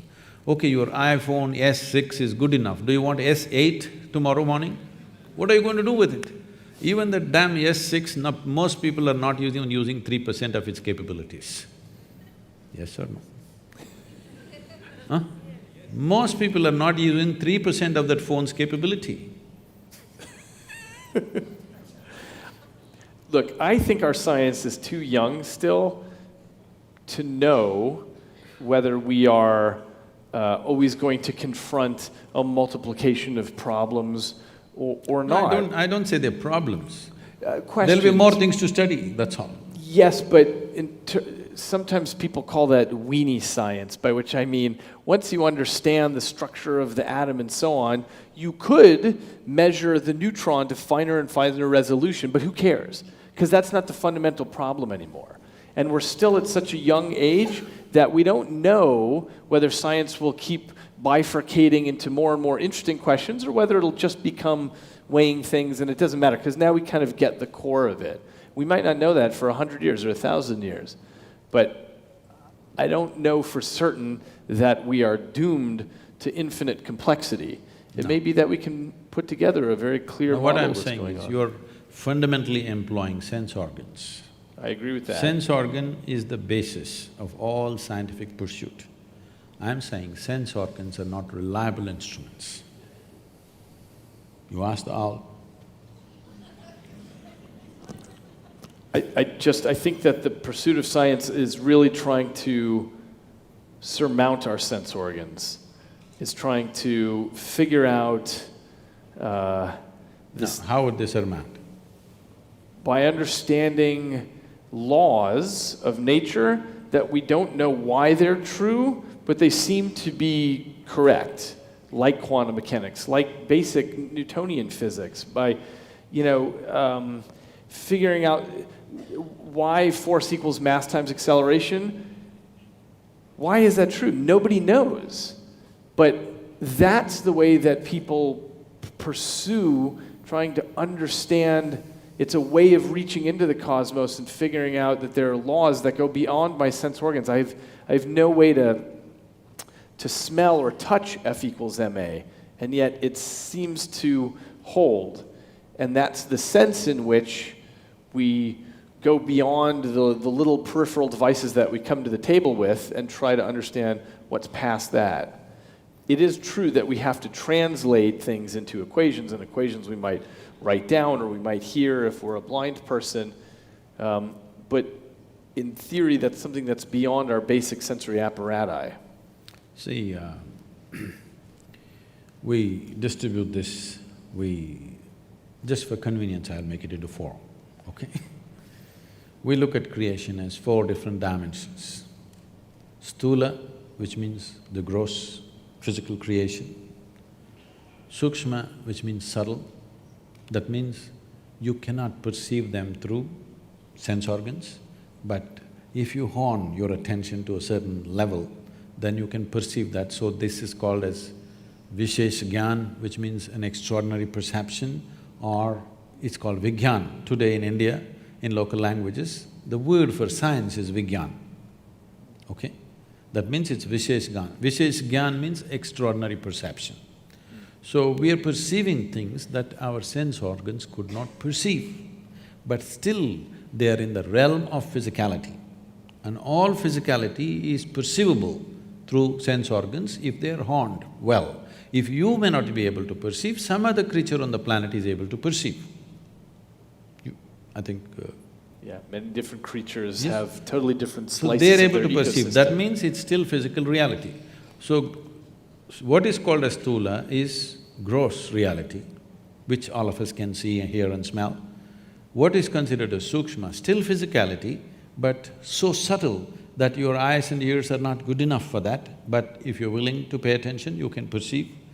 Then next is called as shunya, which literally translates as emptiness in English, but emptiness is not the word. It is physicality without form. There is no form. All physical has defined form, but shunya means physicality has reached a place where there is no form to it, it's just physical. or its fundamental material of physicality. The next is called as Shiva, which means that which is not. That means that which is not physical at all. So, existence is seen as these four components, and how to perceive these four dimensions. There's a whole methodology. Why I'm saying this is, if only scientists who have pursued things so far into physical reality, if they pay little attention to the most fundamental physicality, which is themselves, if they turn inward rather than constantly looking through a telescope or a microscope, if they spend equal amount of time turning inward, I think something phenomenal could come out of it.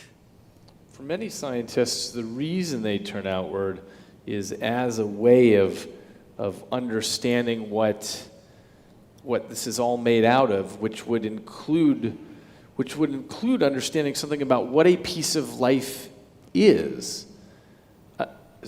Let me ask you this. When you say, I am a piece of life, you are a piece of life, I hear that and understand it in a particular way, but I want to know what you mean by a piece of life.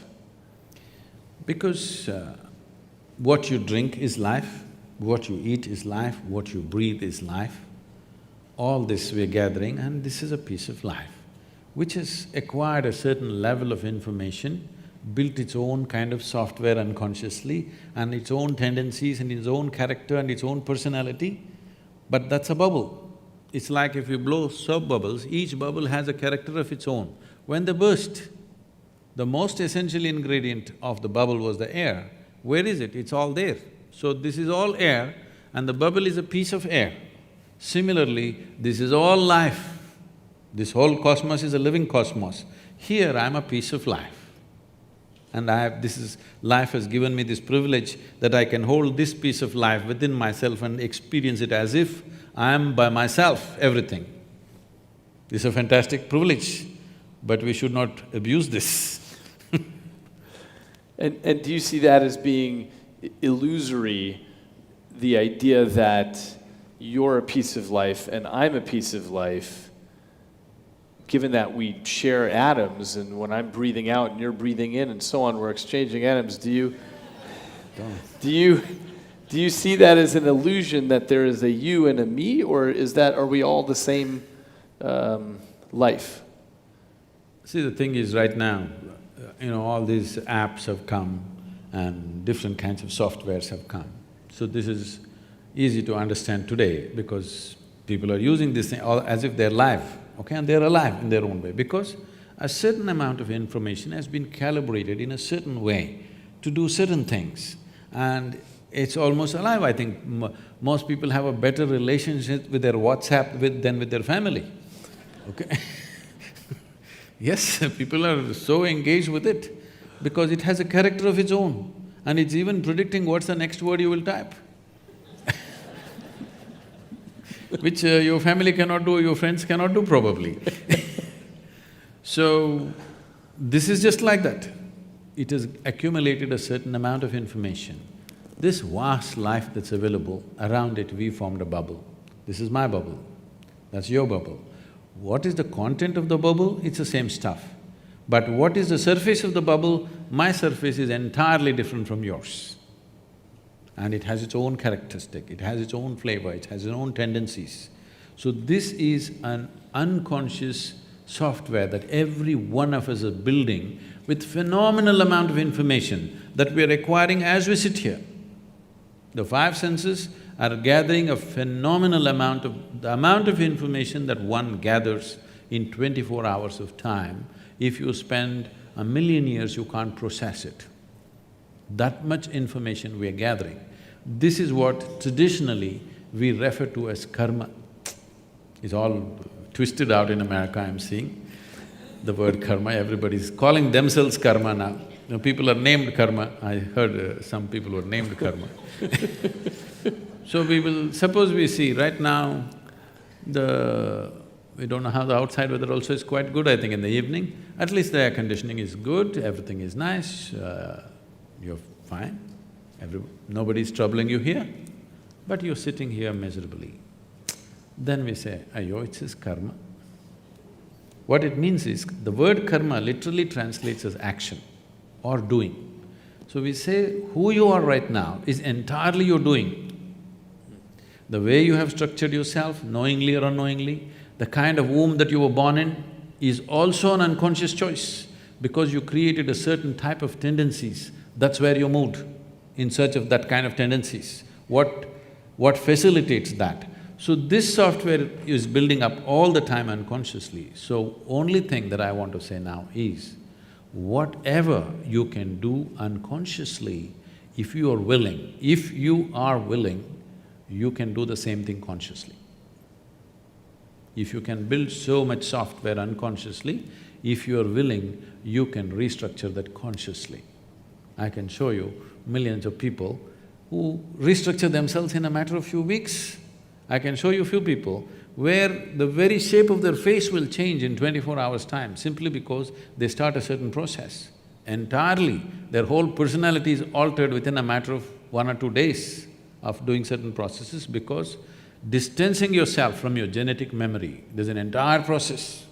Most Indians have forgotten, otherwise it was there in every family. Whenever somebody dies or even when your parents are alive, there are processes how to distance yourself from your genetic memory.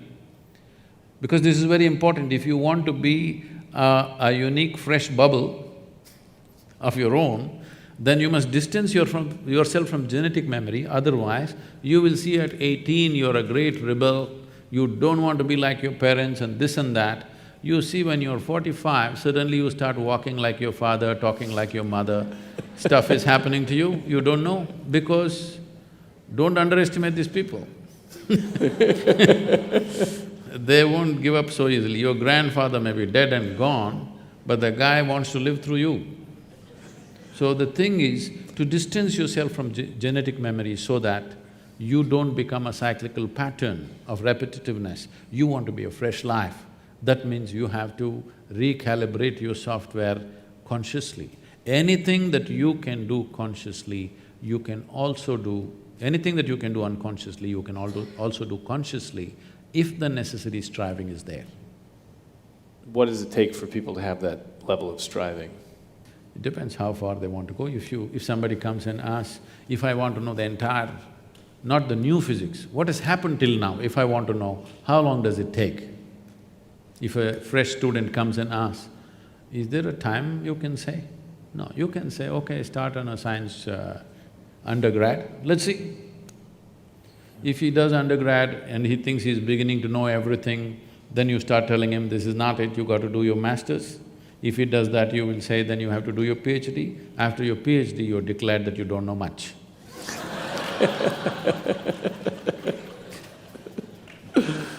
That's right, that's the path of wisdom and science, is learning how little we know. The most basic thing that one can do, how long does it take means, the most fundamental thing is, first of all, to know that there is another dimension of faculty within us, that there's another way of perceiving things, that there is something beyond, not as a belief, not as a conclusion, not as something that is said in some scripture or by some guru or some teacher or whatever, but by yourself to know, beyond this body, beyond this mind, there is something within you.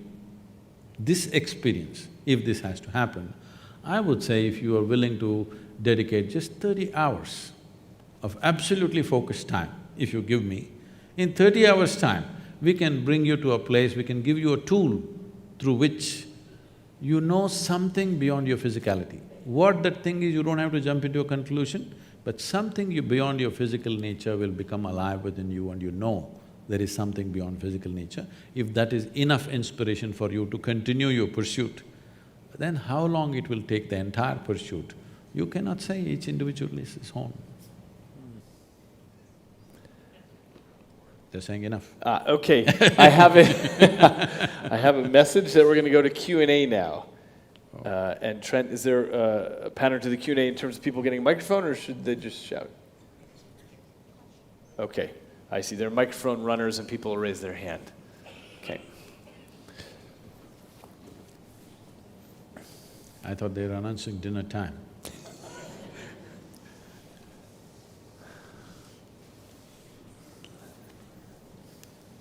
Good evening, Sadhguru. So my question is directed towards you.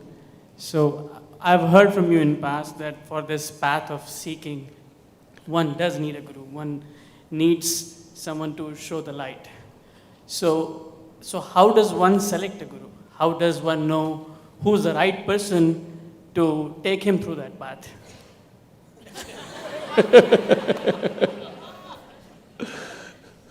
I've got an app for that. Yeah. See, if I give you a torchlight in your hand, it still does not mean you're going to find your way home, okay? A torchlight just shows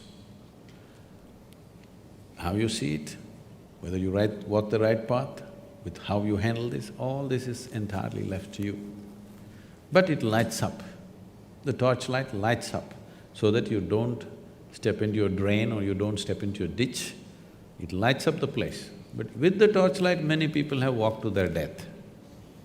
Yes? So people have. With headlamps on, they've gone crashed, right? So, this is just lighting up the place. What you do is always left to you. So, which is the best light? Today I think LED is doing well. So, who is the best light? It is… you should not make a conclusion like that, who is the best light on the planet. I told you, give me 30 hours. If it works very well for you, if it enhances your life, well, let's try 60 hours. If it works really fantastic, let's try a little more. Let's go in installments. I don't want anybody to be hanging on to me thinking I'm their savior or something. That's not the way to go for it. Experiment with it. If it works, let's put more energy and more time into it. If it works further, let's put more energy and more time into it. I think that's the way to go. Not today coming here and making a decision, okay, this is my man. This is not marriage, okay?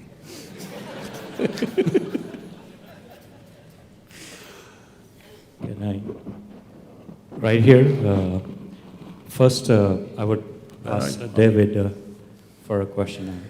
I don't want to discount science from mysticism or mysticism from science, but what I want to, through this discussion, what I had been thinking about is, as you say, you observe, how can I… I have a question for David first. Have you ever studied someone who's observed themselves from outside, like suspending yourself from within you and observing you? And to Sadhguru, what would be the best technique to achieve that level of human intelligence, that you suspend yourself out of yourself and observe yourself? So, it depends exactly what we mean by observing yourself from the outside. There is what's called an out-of-body illusion that people can have. It's a little complicated to explain the setup, but it has to do with wearing some video goggles and putting a camera behind you. And so you're now seeing your body, with your goggles, you're seeing your own body there. And, you know, somebody scratches your back, and you can see your back getting scratched over there, and you're feeling it also, but you're seeing your own body at a distance. And this allows people to sometimes have a very clear experience where their body is there, but they feel like, I am 6 feet behind over here. So there's a neuroscience group in Europe that was able to induce this illusion when people were even lying down, and that gave them the opportunity to stick them into a brain scanner and measure brain activity while they were having this out-of-body experience, and thought they were 6 feet away from their body. Brain imaging is limited in the sense that what we can say is, well, there are particular sets of Christmas lights that light up when you're having that kind of experience, but unfortunately, that's where science gets a little bit stuck, because we can describe the neural correlates of subjective experience, but we don't know yet why they're identical to that subjective experience. So the answer to your question is, it has been measured, but the answer is not satisfying. I must tell you my experience of this. I don't subject to these indignities anymore. Many years ago, it happened that somebody wanted to… I was in some institute in India, and it was a little bit of an obligation. I said, okay. They wanted to study my… measure my gamma waves in my brain. I did not know I had gamma waves in my brain. They said, no, you have, we want to study, you meditate. I said, I don't know any meditation. They said, you teach meditation to everybody. I said, yes, I teach them because they don't know how to sit still. You teach them methods of sitting still. If you want, I'll sit still. But their problem is their scientific study, they want the name of the meditation, the method and what happens to the gamma wave, something. That's how the process is. Then I sat still, they put some 14 electrodes to me and I sat there. After some time, maybe 15–20 minutes, with some metallic object, they started hitting my knee. I thought, okay, part of their experiment, and I sat there. Then my ankles, you know that funny place? Yeah. That very painful place? They're hitting that place. I thought, okay, it's their experiment, damn experiment, it's painful. But it became very persistent and extremely painful. Then I slowly opened my eyes, okay, why am I being beaten up like this? I opened my eyes and they were all giving me a weird look. I said, did I do something wrong? They said, according to our instruments, you are dead. I said, that's a great diagnosis. And then they said, you are either dead or you're brain dead. I said, no, that's too insulting. I'll take the first diagnosis. I'm dead, I'm okay. If you give me a certificate that I'm dead, I can live with that. If you give me a certificate I'm brain dead, that's not a good thing. So I don't know what this thing was about, but what I'm saying is, all instruments created by us are definitely lesser instruments than this one. It can't be more than that. Though a telephone can speak that far and I can only speak this far, all this, but they are lesser instruments in terms of sophistication. In terms of a particular action, they may be bigger than us. A bicycle can run faster than I can run, a motorcycle can go much faster, where there is an aircraft which can fly. Yes, all that is there, but in terms of sophistication, there cannot be anything more sophisticated than who we are, because we cannot create something more sophisticated than ourselves. Whatever we create will be a byproduct of who we are. So in that context, using instruments to measure, yes, you can very easily fool the brain, you know, it's very simple. There are many techniques like this in yoga, like David is talking about, he was talking to me about how you could trick the mind, that a smell can become a sound can become something else. The whole lot of… without all these gadgets, there are many ways that you could trick the human mind. And the magicians of the world have mastered this thing, you know, simply like this, they pick things out of your pocket without you knowing what's happening to you. Because there is a certain way that you can use the faculty to go behind that and do certain things. That apart, in terms of fundamental sophistication, there is nothing more sophisticated than this gadget. This is the gadget, and this is the only form of experience you have with the world. When I say this is the only form of experience you have, right now can you see me, all of you? Just use your hands and point out, where am I? Oh, you got it all wrong. You know, I'm a mystic from South India. Now, this light is falling upon me, reflecting, inverted image in the retina. You know the whole story. Where do you see me now? Within yourself.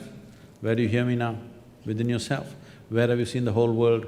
Within yourself. Everything that ever happened to you happened only within you. Right now, someone next to you, if they touch your hand, you think you're feeling their hand. No. You're only experiencing the sensations in your hand.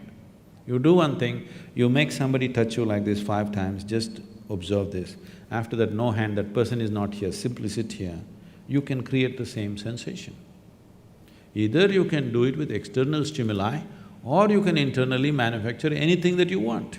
What you call as mental problems or mental diseases is just that they're creating many things without external stimuli. All the time it's happening. It's happening to everybody in so many different ways. When it goes out of control, we call it an ailment. Otherwise, almost every human being is various experiences they are creating without any external stimuli. If you go through your dream, a dream is as true as a reality when you're going through it, isn't it? We started a school a few years ago, and this 8-year-old boy, I just walked into the school, this 8-year-old boy comes and asks, "Sadhguru, is life real or is it a dream?" I looked at him, this is an 8-year-old, you have to come with the truth, I said, "Life is a dream, but dream is true." "Go, Sadhguru, you're always like this only." But that's a fact. Life is a dream, the way it's happening within you right now, it's a dream, but the dream is true in your experience. But this dream, you can make it whichever way you want, whichever way you want. In the sense you okay for a joke? In the sense what? On a certain day, a lady went to sleep. In her sleep, she had a dream. In her dream, she saw a hunk of a man standing there staring at her. Then he started coming closer and closer and closer. He came so close, she could even feel his breath. And she trembled, not in fear. Then she asked, "What will you do to me?" The man said, "Well, lady, it's your dream."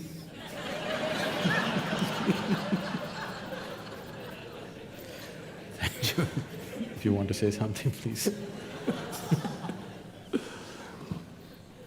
So, it's your dream, you can make whatever out of it, and we can make this into a fantastic dream for ourselves and for everybody on this planet. Science and technology has done wonderful things for us to enhance our dreams, but I want the scientists to meditate. Thank you very much. Thank you. Thanks. Thank you.